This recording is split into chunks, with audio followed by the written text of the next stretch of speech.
Ladies and gentlemen, there is a lot of teachers across this country that are upset with Trump about reopening schools. So, this came out in the Hill July 12th, 2020. Teachers face off against Trump on school reopenings.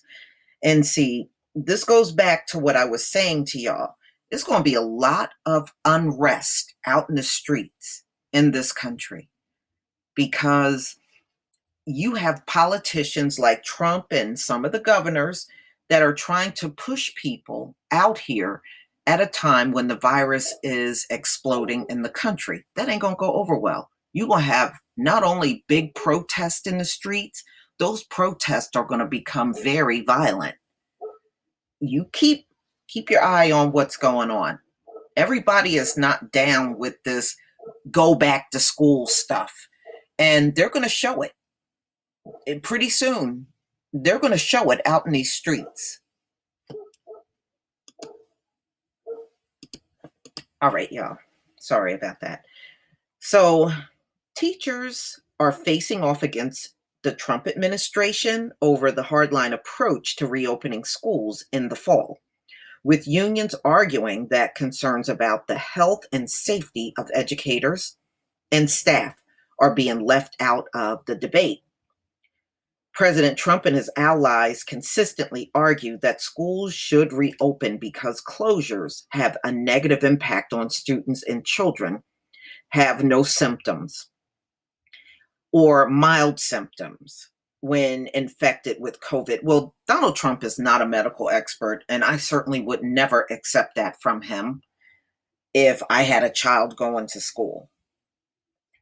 But teachers say they are worried about catching COVID-19 at school or bring it home to their families because it is still unclear what role children play in spreading the virus to others. Trump hasn't mentioned one thing, not one thing, about the risk of putting on the good people that walk into classroom buildings. And they're saying the labor union represents 3 million teachers and administrators and other education professionals.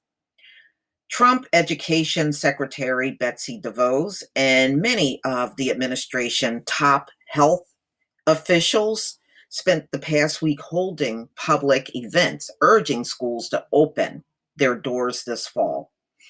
DeVos indicated that anything less than 5 days a week of in-person instruction would be unacceptable and threatened to cut federal funds for schools that didn't meet her expectations, a move that would likely be met with an onslaught of lawsuits. Yeah, people are getting real sick of this threat that y'all have been playing for a long time in this country. If you don't do what we want, we're going to take away from you. We're going to take money. We're going to take your job. People are sick of that. They are sick of that. Okay. They are sick of that. And I'm telling you, that move is going to bring you a lot of what you don't think you're going to get. See, you think you're going to threaten and scare and demand, and people are going to comply to that. Well, people don't feel like they got to comply at all. I'm not surprised these teachers are fighting back. This is just the beginning. You ain't seen nothing yet. I'm not shocked that they're fighting back. You're going to get more people as these workplaces try to threaten them to come back in offices. You're going to get more of this. And those threats are going to eventually fall on deaf ears. Nobody's going to care about your threats. School districts, teachers, and principals called her demands unrealistic and unsafe, especially in areas of the country experiencing a surge in COVID cases. They also pointed out that they need more funding, not less, to protect students and staff from infections in a time when the state and local governments are facing budget shortfalls due to weeks and months of coronavirus shutdowns. DeVos' comments came weeks after schools We're in the midst of making preparations of upcoming academic year, throwing an unexpected wrench in their plans, while decisions about how and when schools reopen falls to governors, local school districts, and boards and unions. Are worried those officials will feel pressured by the president. It's got to be right for the community where it is. And it has to be done right, or people are going to die, Garcia said. Trump could benefit from schools fully reopening in the fall ahead of the election, where the economy will play a large role. The administration has pointed to the economic benefits of having kids back in classrooms, since it will allow parents to return to their jobs if they can't work remotely. And see, that's what this is all about. It's all about money at the end of the day. That's what it's all about. Parents have to get back to the factory. They've got to get back to the job site. They've got to get back to the office. And part of their kids, knowing their kids are taken care of, Health and Human Services Secretary Alex Azar said this past week. Azar also said classroom closures were detrimental to kids because of unintended consequences like child hunger and the inability of schools to report cases of child abuse. The Center for Disease Control and Prevention has issued guidelines designed to help schools safely reopen and recommending steps to social distancing, face coverings for students and staff, and frequent cleaning. Trump panned the guidelines this week, calling them very tough and expensive for schools. It's not clear what parts of the guidelines he objected to. Azar said schools should not use the CDC guidance as an excuse not to reopen. However, most schools simply do not have the space to hold in-person classes 5 days a week and keep students 6 feet apart.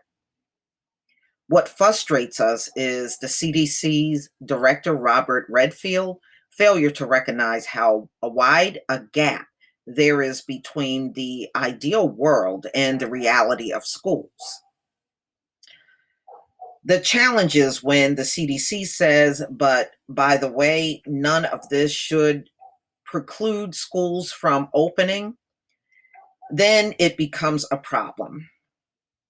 They have to recognize the possibility the school leaders might simply have to limit how open they can make the school buildings if, in fact, what we want to do is follow the guidelines of the CDC. Many schools have been planning hybrid models that reduce the number of days students are in class while offering online instruction, which I ultimately think they're going to have to turn to, because let's say they do accomplish getting schools open, then you got to anticipate all of these teachers, principals, guiding counselor, even your cafeteria workers, your janitor, your nurse, your school nurse, all of them are going to get sick. It's, I don't know, but I think I see a lot of schools objecting and not opening at all and just turning to an online academic at the end of the day, because they're not going to follow what Trump is saying. I mean, let's face it, Trump has been right about very few things recently, and he certainly don't know what he's talking about when it comes down to COVID-19. He absolutely don't. And to be honest with you, I know there's got to be a lot of people in his administration that are sick. I don't care what no one says. There ain't no way those people are getting by just fine at the White House. I don't believe it. If your Secret Service men are getting sick and people on Penn staff and the valet and all those people, it's got to be way more people up there that are sick. And they seem to think, just like when he had his rally in Tulsa, they seem to think taking a temperature is enough. Well, you took a temperature at that rally and people still came up sick. So I'm sorry, taking advice from this man is downright laughable. And it's a disgrace if you think you can listen to him. Please leave your comment and subscribe. Don't forget to hit on the notification bell, and I'll see you on the next video. Peace, family.